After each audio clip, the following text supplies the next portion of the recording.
Баршаңызға сәлем. Алманың зиянды жағын білдіңіздер ме?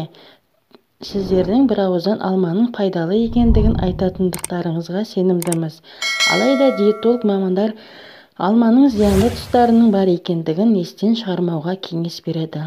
Алманың құрамында С, B1, B2, P, Е дәрумендері мен марганец, калий, кальций, фосфор, натрий, молибден, мырыш, барий микроэлементтері бар.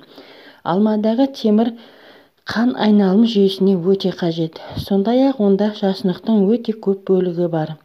Алма бауыр, бүйрек, асқазан, ішек жолдарының жұмыстарын жақсартады. Бет терісінің түсін жақсартып, жас әрі күтімді етіп көрсетеді. Холестерин мөлшерін азайтып, іш қатудың алдын алады. Диареяны емдеп, иммундық жүйені нығайтады. Диетолог алманың құрамындағы жасұнықтың көп болуы колит ауруының пайда болуына әкеліп соқтыруы және асқазан ішек жолдарының жұмысына зиян тигізуі әбден мүмкін екендігін айтады. Екіншіден, құрамындағы жеміс қышқылының шамадан тыс көптігі асқазандағы жараны ұлғайтып жіберу қаупі бар. Үшіншіден, алманың қышқылы тіс эмаліне қатты әсер етеді, яғни оны жұқартып, тісті сезімтал етіп шығарады. Алма жапырағынан демделген шайды көп ішпегеніңіз абзал.